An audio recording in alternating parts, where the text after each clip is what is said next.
மாண்புமிகு எதிர்க்கட்சி தலைவர்கிட்ட 2-3 வீடு இருக்கு. ஆனா அரசு பங்களால இருக்கிறாருல்ல, உடனே நம்ம கேட்க முடியுமா?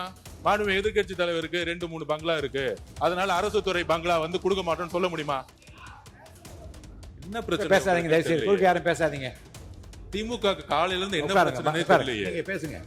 அரசு அதிகாரிகள் முன்பு அரசு கார்ல போனா நான் வந்து ஒரு மரியாதை இருக்கு.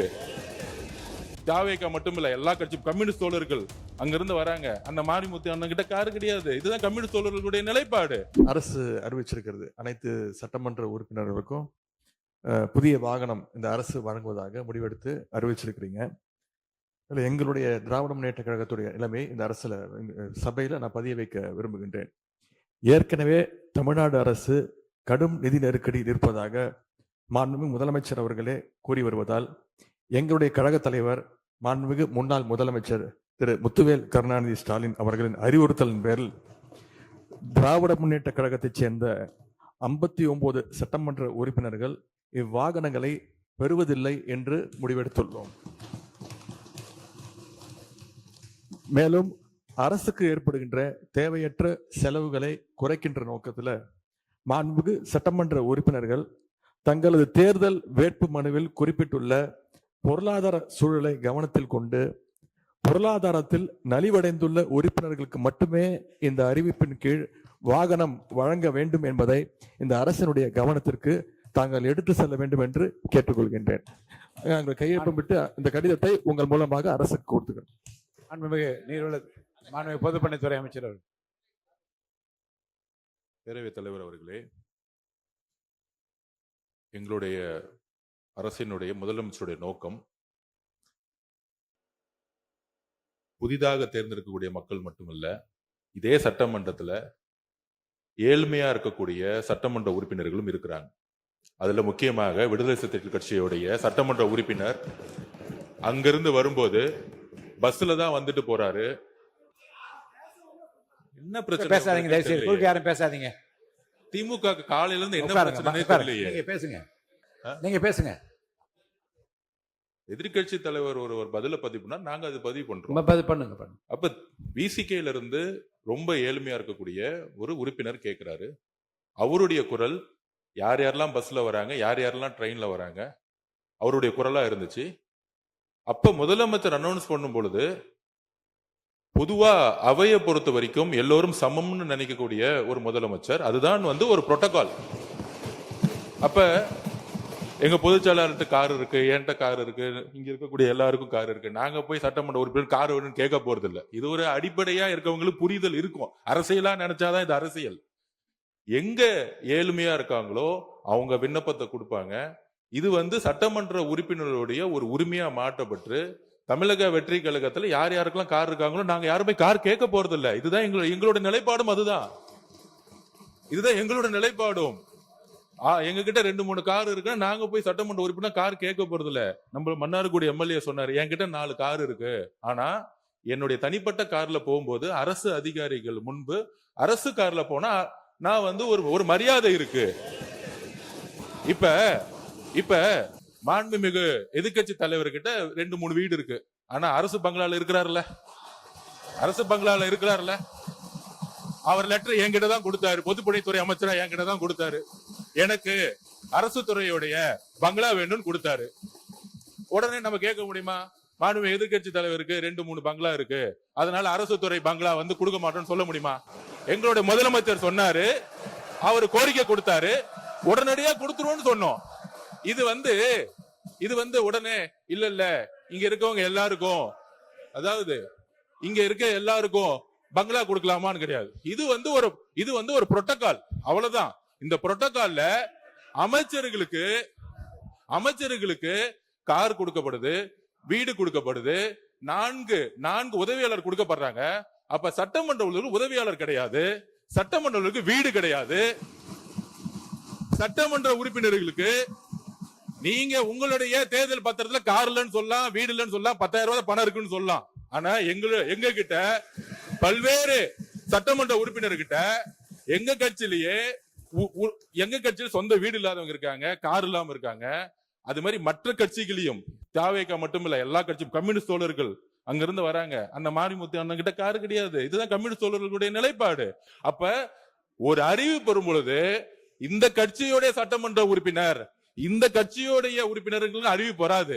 முதலமைச்சர் பொதுவா எல்லோருக்கும் ஒரு அறிவிப்பை கொடுக்கிறாரு. அதுல தமிழக வெற்றி கழகத்துடைய நிலைப்பாடு, ஏற்கனவே கார் இருக்கவங்க அப்ளை பண்ண மாட்டாங்க, இதுதான் நிலைப்பாடு. இது எல்லா கட்சியோட நிலைப்பாடு அப்படிதான். ஆனா அறிவிப்பு தனி செயலாளர்ங்கிற அறிவிப்பு, ஒரு சட்டமன்ற உறுப்பினர் 3 லட்சம் மக்களை போய் பார்க்க வேண்டிய நிர்பந்தம் இருக்கு, அவரோட தொகுதிக்கு போக வேண்டிய நிர்பந்தம் இருக்கு, ஊர்ல இருந்து வர வேண்டிய நிர்பந்தம் இருக்கு. அதனால இது ஒரு உரிமையா பண்ணிருக்கிற தவிர இதுல ஆடம்பரம், காருங்கிறது ஆடம்பரம் கிடையாது, மக்களை சந்திக்கக்கூடிய ஒரு தேவை. ஊழல் இல்லாத சட்டமன்ற உறுப்பினர்களுக்கு கார் இன்னைக்கு தேவை, மக்களை பார்க்க போனோம், அதுதான் நாங்க பதிவு பண்றோம்.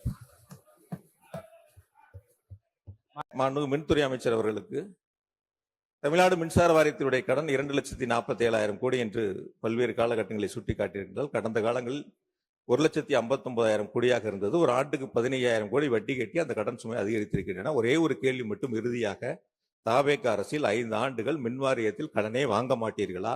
கடன் அதிகரிக்காதா? புதிய திட்டங்களுக்கு அரசு நிதிகளை கொடுக்குமா? அல்லது முதலமைச்சரிடத்தில் நிதிகளை கேட்டு மின் வாரியத்தினுடைய கடன் சுமை ஏறாமல் நீங்கள் பார்த்துக் கொள்வீர்களா என்பதை மட்டும் இந்த பேரவைக்கு தெரிவிக்க வேண்டும் என்று கேட்டு, தமிழ்நாடு மின்சார வாரியம் என்பது திராவிட மாடல் ஆட்சியில் மக்களுக்கு மின்வெட்டில்லாத மாநிலமாக, விவசாயிகளுக்கு 24 மணி நேரம் மும்முனை மின்சாரம் வழங்கிய அரசாக திராவிட மாடல் அரசை நடத்தியவர் மாண்புமிகு முத்துவேல் கருணாநிதி ஸ்டாலின் என்பதை இந்த பேரவைக்கு தெரிவித்து நன்றியோடு நிறைவு செய்கிறேன். நன்றி, வணக்கம். மாண்புமிகு பேரவைத் தலைவர்களே, தொகுதி கோரிக்கை சம்பந்தமா உங்கள்கிட்ட எழுதி கொடுத்தாரு, நீங்க அவையில் பதிவு செய்து கொள்ள வேண்டும் என்று கேட்டுக்கொள்கிறேன். மின்துறை அமைச்சர் அவர்கள். மாண்புமிகு பேரவைத் தலைவர் அவர்களே, நமது சட்டமன்ற உறுப்பினர் சொல்ற போது, அதாவது 3000க்கும் மேற்பட்ட கேங்மேனுடைய டிரான்ஸ்ஃபர் பத்தி சொல்லியிருந்தார். நாங்க குறிப்பிடப்ப அதான் சொல்லியிருக்கோம். அதாவது இங்க ஆட்கள் பற்றாக்குறை கண்டிப்பா இருக்கு. பற்றாக்குறை காரணமாக ஒரு சில இடங்களில் அவர்களுக்கு தேவையான பேக்கப் ஆள் இல்லை, அதனால டிரான்ஸ்ஃபர் பண்ண முடியல. ஏன்னா கடந்த ஆண்டுகளில் 343 பேர் தான் நம்ம எடுக்கப்பட்டிருந்தோம். ஸோ அது ஒரு முக்கியமான விஷயம். அடுத்ததாக ஏதோ செய்தியாளர் சந்திப்பின் போது ஏதோ தடித்த வார்த்தைகளால் ஏதோ முறைகேடுகள் அப்படிலாம் சொன்ன மாதிரி சொன்னார். நாங்கள் சும்மா பொதுவான யாரும் எதுவும் சொல்லல. இந்த துறையில் அமைச்சராக வந்த பொழுது முதல்வருடைய உத்தரவின் பேர்ல கடந்த 5 ஆண்டுகள் நடந்த அனைத்து டெண்டர்களையும், அனைத்து ஒப்பந்தங்களும் தீவிரமாக ஆராய்ந்து, அதுல 4 அமைச்சர்கள் மாறின பிறகும் எல்லாவற்றையும் ஆராய்ந்து 45 டெண்டர்களில் பெரிய அளவில் முறைகேடுகள் கண்டுபிடிக்கப்பட்டு, அது டிபிஎஸ் விஜிலன்ஸுக்கும் ரெஃபர் பண்ணப்பட்டு, வழக்கும் பதிவு செய்யப்பட்டு, அதுவும் தற்போது விசாரணை நடந்து வருகிறது. அவருக்கும் தெரியும் அது விசாரணையில் நடந்து வருகிறது. அது இல்லாமல் இப்போ கடன் வாங்கப்படும். ஏன்னா இது தனி நிறுவனம், இது கார்பரேஷன், இது பொதுத்துறை நிறுவனம். இந்த நிறுவனம் இது ஒரு அளவுக்கு தான் அரசு இதுக்கு நிதி கொடுக்குமே தவிர இது தானாக இயங்கக்கூடிய ஒரு நிறுவனம். கடன் வாங்கி தான் செய்ய முடியும். ஆனால் கடனை வாங்குற போது அந்த கடன் எப்படி நம்ம பயன்படுத்துறோம் இருக்கும், எங்கெங்க பயன்படுத்தணும் இருக்கணும். பெரிய அளவில் ஆட்களும் வேலைக்கு எடுக்காமல், பெரிய அளவில் இன்ஃப்ராஸ்ட்ரக்சரும் நம்ம அதிகரிக்காமல், எதுவுமே செய்யாமல், அதுவும் ஏன்னா மற்ற துறையில் இருந்தப்போ அவர் வேலைக்கு அதிகமா ஆள் எடுக்கக்கூடியவர் தான்.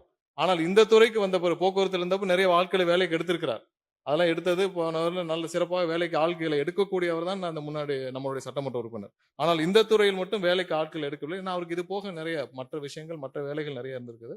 அதனால கண்டிப்பாக இது கடனை வைத்து தான் சமாளிக்க முடியும். அதை எப்படி பயன்படுத்தணும் இருக்கு. கண்டிப்பாக ஒவ்வொரு ரூபாயும் மக்கள் பயன்பாடுக்கு இந்த வாரியத்திற்கு சரியாக பயன்படுத்தப்படும் என்பதை தெரிவித்துக் கொண்டு என்னுடைய பதில் உரையில் எல்லாவற்றையும் விரிவாக விளக்கம். மாண்புமிகு எதிர்க்கட்சி தலைவர் உட்காருங்க. சொல்லுங்க.